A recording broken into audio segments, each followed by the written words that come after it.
Alright, with 2.3 just being a few days from ending and 2.4 finally almost being upon us, today I'm finally here for the build guide for the second half 5-star limited character Jiaoqiu. As I mentioned, Jiaoqiu will be part of the second half of 2.4 right after the Yunli banner and the Whirlpool rerun, and he will also be rerunning with Sparkle. So just like my other build guides, this is going to be taking you over his kit, Eidolons, Lightcone options, Relic options, and stat recommendations on the Relics. I'm doing a build guide for every single 2.4 character. Yunli is already out, you can check that out. Whirlpool is also out. You are now watching Jiaoqiu, and Sparkle will be out shortly. And yep, that's all I gotta say. Before I get to the video, drop a like, drop a sub, hit the bell icon for more videos like this, and let's get straight into it. So Jiaoqiu is a fire character following the path of nihility. His basic attack deals fire damage equal to 100% of Jiaoqiu's attack to a single target enemy. His skill deals fire damage equal to 150% of Jiaoqiu's attack to a single target enemy, and fire damage equal to 90% of Jiaoqiu's attack to adjusted targets, with a 100% base chance to inflict one stack of Ashen Roast on the primary target. For his ultimate, sets the number of Ashen Roast stacks on the enemy target to the highest number of Ashen Roast stacks present on the battlefield. Then, activates a domain and deals fire damage equal to 100% of Jiaoqiu's attack to all enemies, so he does have a domain expansion. While inside the domain, enemy targets receive 15% increased ult damage with a 60% base chance of being inflicted with one stack of Ashen Roast when taking action. This effect can only be triggered once per enemy turn. This domain lasts for 3 turns, and its duration decreases by 1 at the start of this unit's every turn. If Jiaoqiu gets knocked down, this domain will also be dispelled. For his talent, when Jiaoqiu hits an enemy with a basic attack skill or ultimate, there is a 100% base chance to inflict one stack of Ashen Roast on them. At 1 stack, increases damage received by the enemy by 15%, then each subsequent stack increases this by 5%. Ashen Roast is capped at 5 stacks and lasts for 2 turns. When an enemy is being inflicted with Ashen Roast, they are also considered as being burned at the same time, taking fire dot equal to 180% of Jiaoqiu's attack at the start of every turn. His technique? After using technique, creates a special dimension that lasts for 15 seconds.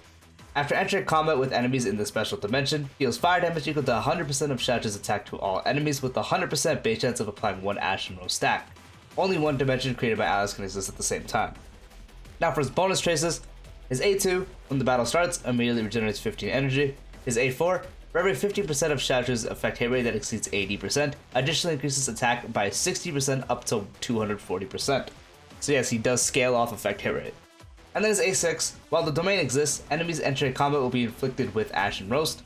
The number of stacks applied will match the highest number of Ashen Roast stacks possessed by any unit while the domain is active, with a minimum of 1 stack.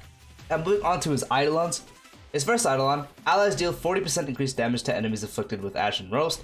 Whenever inflicting Ashen Roast on an enemy target via triggering the talent's effect, additionally increases the number of Ashen Roast applied this time by 1. His E2, when an enemy is afflicted with Ashen Roast, increases the multiplier for the fire dot dealt by Ashen Roast by 300%. His E4, when the domain exists, reduces the enemy's target's attack by 15%. And then his E6, when an enemy target gets defeated, their accumulated Ashen Roast stacks will transfer to the enemy with the lowest number of the Ashen Roast stacks on the battlefield. The maximum stack limit of Ashen Roast increases to 9, so you get an additional 4 because it's originally 5 and now it's 9. And each Ashen Roast stack reduces that target's all-type res by 3%. And now moving on to Lightcone options for Jiaoqiu. He does have a few options because it honestly depends on what you want. If you want him to do more damage, so you'd probably run one that increases damage against debuffed enemies, because no matter the team you're running him on, it's going to be against people that want to be debuffed. So you can have ones for his personal damage, you can have effect hit rate stat sticks, or you can even do dot stuff. But first and foremost, obviously his best Lightcone is going to be his signature Lightcone. Give you a 60% stat stick to effect hit rate, which is insane. After the wearer uses a basic attack skill or ultimate to attack an enemy, there is a 60% base chance to inflict unarmored onto the target. While in the unarmored state, the enemy target receives 10% increased damage for 2 turns. If the target is under a dot state inflicted by the wearer, which he can do, there's a 60% base chance to upgrade the unarmored state inflicted by the wearer to the cornered state, which additionally increases the damage the target receives by 14% lasting for 2 turns. During this period, this wearer cannot inflict unarmored on the target. So, this Lightcone give you a 60% increase to effect hit rate just off the bat, which is really good. And then anytime you are using a move, so basic attack skill or ultimate, you inflict unarmored, and with the dot stuff, which you can do because the Ashen Roast is also considered as a burn dot, upgrades that to cornered so you can get both of that up at all times. So it's not only giving him the effect hit rate that he wants, so giving him more attack in the process because he scales off it, it is also making enemies take even more damage. Another great Lightcone for the more supporter slash debuffer Jiaoqiu is actually Silverwolf's signature Lightcone. giving you a 24% increase to effect hit rate. And when the wearer deals damage to an enemy that is currently 3 or more debuffs, increases the wearer's crit rate by 12%. That part is kind of whatever because he's not really going to be critting. After the wearer uses a basic tech skill or ultimate, there's a 100% base chance to inflict Aether Code on a random hit target that does not have it, and anyone with Aether Code receives 12% increased damage for 1 turn. So this mainly being good with the 24% effect hit rate, so it's helping you a bit there, and then also giving you the Aether Code to make enemies take increased damage, so your main DPS can actually do more damage towards the enemies that do have Aether Code. And then as I mentioned, sadly the crit rate part is useless because he's not really going to be critting. And now for a Lightcone that is better on the dot side, but is still just good overall, and that's actually Black Swan signature Lightcone, giving you a 40% effect hit rate increase. And when wearer deals damage to an enemy inflicted with any types of dot, each respectively gets 1 stack of profit, stacking up to 4 times. In a single battle, only 1 stack of profit can be granted for each type of dot. Each stack of profit increases the wearer's attack by 5% and enables the dot dealt to ignore 7.2 of the target's defense. So this Lightcone is better on a dot team, so if you're pairing him with other dot characters like Kafka and Black Swan herself, but I guess if you have Black Swan and this Lightcone, you'd be using it on her, but that's besides the point. That's when this Lightcone is going to have the best effect, but even without it, you can get the burn effect on its own at least, and so the dot can still ignore some stuff, and you also get some attack, and it also gives you a 40% increase to effect hit rate, which is really good. Now the next Lightcones I'm going to talk about are all 4 stars, so I'm going to display them all at S5. And this next one is going to be the best for his own personal damage, and that is Good Night and Sleep Well. And what it does is for every debuff the target has, the damage dealt by the wearer increases by 24%, stacking up to 3 times, and also applies the dot. So this just gives you a big increase in damage dealt, because for the most part, even if you are running him as a DPS or anything, you're going to be running him on a debuff team, so it's pretty easy to get this via his stuff, plus another character that's going to be debuffing. So overall, it's really easy to have 3 debuffs onto the enemy, and this will give him a very, very big damage increase. This next Lightcone is going to be really good for the more supporter debuffer role, and that is Resolution Shines as Pearls of Sweat. What it does is when the wearer hits an enemy, and if the enemy is not already ensnared, there's a 100% base chance to ensnare the hit enemy, and ensnared enemies have their defense decreased by 16% for a turn. Defense lowering is really good in this game, so you're just making your other main DPS do more damage towards that enemy that is ensnared. This next Lightcone is more of a stat stick than anything, depending on what your team is, and that is before the tutorial mission starts, giving you a 40% increase to effect hit rate, and when the wearer attacks defense reduced enemies, regenerates 8 energy. You won't be able to make use of the second part unless you are running someone else like Black Swan or Silver Wolf that have defense lowering in their own kit, because Jiaoqiu himself does not lower defense, so he cannot make use of the second part on his own, but if you are running someone else that can, then it helps him there. But even without it, the 40% stat stick is what it's mainly for. This next Lightcone is both a stat stick and also better for dot, and that is Eyes of the Prey, just giving you a 40% stat stick to effect hit rate and increases dot by 48%. So it's mainly for the effect hit rate stat stick, but it also does increase the dot damage he does deal. And then the last Lightcone is also better for his own personal damage, and that is the free-to-play Lightcone, It's Showtime.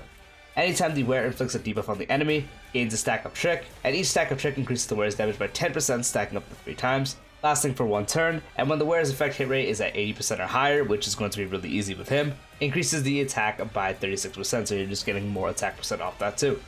Sadly, you can't make full use Lightcone because he does not inflict 3 debuffs, but you still can get some from the damage dealt, so just any damage dealt is going to be better than none, and you're also getting the 36% increase to attack, which is also usable. Now for the relics for Jiaoqiu. This part is relatively straightforward. Overall, the best set is going to be the 4-piece of the dot set. The 2-piece giving you a 12% increase, and the 4-piece for every dot the enemy target is afflicted with. The wearer will ignore 6% of its defense when dealing damage to it. This effect is valid for a maximum of 3 dots. This is obviously better when paired with other dot characters so you can get full use of it, but even if you're not getting full use of it, it is still useful. So that is also a good option you can do. And then the other only real option is to combine the 2-piece of one of the attack percent ones. So the dot set has the attack percent one, you can also do Wind Soaring or Musketeers, as they all do have the 2-piece increase of attack percent. And then combine that with 2-piece of the fire set, which the 2-piece gives you 10% fire damage bonus. And since he does deal fire damage, that will also benefit his own damage there. So you're getting a buff to your attack percent, and you're also getting a buff to fire damage. So that's another option you can do, but outside of that, that's kind of all you can really do at the moment. For the planet ornaments, the best one is going to be the effect hit rate one, giving you a 10% increase to effect hit rate, and the wearer's attack increases by an amount equal to 25% of the current effect hit rate, up to a maximum of 25%. Since you are building him with effect rate, you are most likely going to have this maxed out pretty easily, so with this you're getting a 10% increase to effect hit rate, making your build easier, and on top of that you're getting a 25% increase to attack. Another really good option is going to be Glamoth. and this is going to be the best one for his own damage if you are able to get to the maximum speed amounts. Cloudmouth will give you a 12% increase to attack, which is really good for him. And when your speed reaches 135/160, you get a 12%/18% increase to damage. So 135 speed gives you 12% more damage, and 160 speed gives you 18% more damage. At 135 speed, which you will be able to get with him, this is going to be really good for his own personal damage alone, but if you are able to get to 160 speed via some other character's buffs, such as Ruan Mei, then once you do have 160 speed, this is going to be far none his best for his damage. So Cloudmouth is another really good option. And then another good option, just of course, everyone's favorite Space Sync Station, give you a 12% increase to attack, and when you do have 120 speed or higher, you get an additional 12% increase to attack, so up to a 24% increase to attack. So that's another option you can do for just some attack percent.